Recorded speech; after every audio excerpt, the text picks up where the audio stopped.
Hey guys, so I went and did a little research on the Pope's ring, and what I found was the Pope would simply wear a simple white cassock, and his ring of office as Pope would be destroyed according to the Vatican tradition. Okay, so it actually applies when the Pope dies or resigns, the ring is destroyed in a special ceremony, usually carried out in private. I don't know if that applies to like all, though I'm sure it would apply to all popes.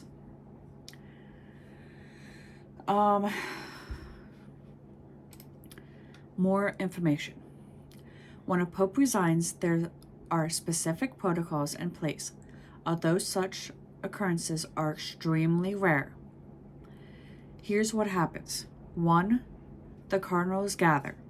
If a pope decides to resign, the cardinals convene to name a successor. The College of Cardinals consists of the Catholic Church's most senior officials appointed by the Pope and ordained by bishops. The title and attire. The retiring Pope is often referred to as Pope Emeritus. He retains the honorific title of His Holiness. His attire changes to a simple white cassock. His fisherman's ring. The Pope's gold ring, known as the fisherman's ring, plays a significant role. Traditionally, when a pope leaves office, the papal appointments are sealed and the ring is smashed with a specially designed silver hammer. This ritual signifies the end of the papacy. Benedict the 16th example. The most recent pope to resign was Benedict the 16th in 2013. After his abdication, he retained the title of Pope Emeritus. His ring of office was destroyed, adhering to Vatican tradition. Whether this practice applies to Pope Francis, should he choose to retire, remains unclear. In summary, the Pope's ring symbolizes his authority as is ritually destroyed upon resignation, marking the tradition of to new pontiff, which means like when his ring is destroyed, they will make a new one for the oncoming pope, new pope, whatever you want to refer to him as, or her. But found that very interesting. Now on to today's daily history. So, if like always, if you enjoy some historical events from around the world as well as U.S. history, don't forget to hit that like button, comment, and subscribe. Without further ado, let's get into it. Now, February 29th only happens every 4 years. Today, we're going to start in 1704, when the town of Deerfield, Massachusetts, was razed in the bloodiest battle of Queen Anne's War.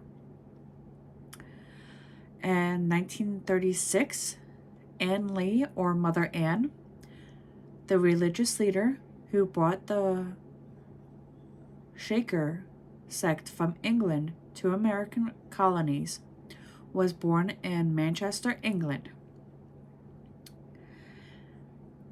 Making a stop in 1768, the Confederation of Bar was organized to defend the privileges of Roman Catholic Church and independence of Poland against Russian encroachment.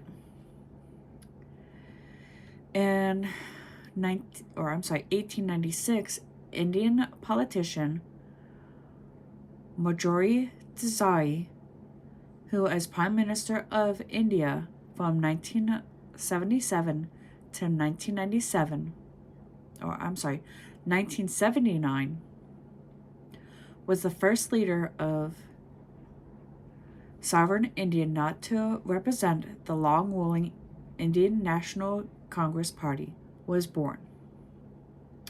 On this day in 1904, Jimmy Dorsey, whose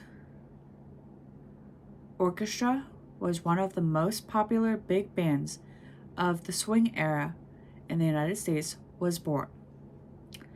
16 years later, in 1920,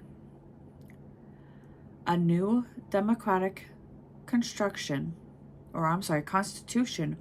was adopted by the National Assembly, elected by Czechs and Slovak leaders, furthering the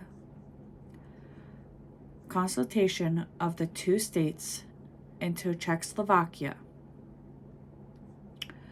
In 1940, for her performance in Gone with the Wind that aired in 1939, Hattie McDaniel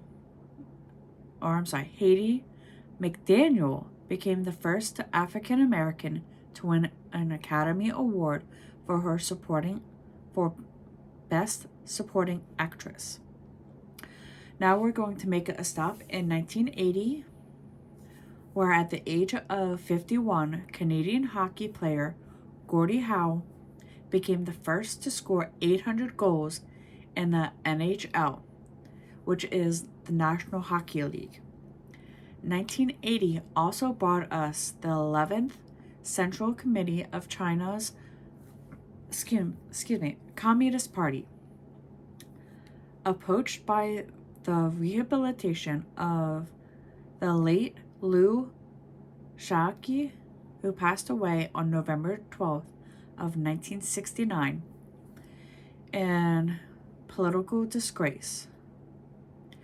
The fact that his death was not generally known until several years after the event. Liu, whose views differed from those in the late Chairman years, or Chairman Mao Zedong, or Mao Tse-tung, who's expelled from the Communist Party in 1968 by the 8th Central Committee and ousted as president or head of state of the People's Republic. At the time, he was branded a renegade, traitor, and scab. A special memorial service for Liu was held in Peking's Great Hall of the People on March 17, 1980. Party chairman Ha Gufeng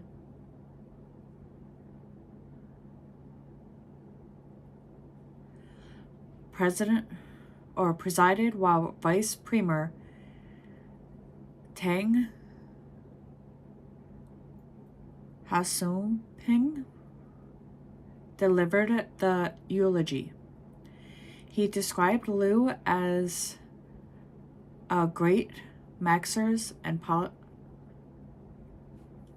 proletarian revolutionary. And I'm sorry if I mispronounced any of their names. Please forgive me. Beginning this day in 1992, the Republic of Bosnia and Herzegovina held a referendum on independence that won almost unanimous support, and on March 3rd, independence was proclaimed, prompting shelling by Serbian forces.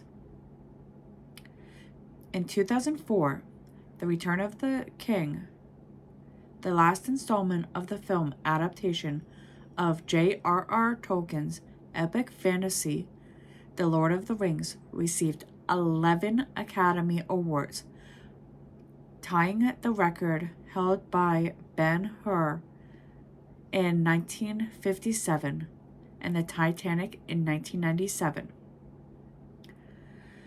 And just 4 years later, in 2008, Turkey ended its 8-day incursion into northern Iraq, withdrawing its troops into the Turkish side of the border. And this year, 2024, is actually a leap year. Until next time.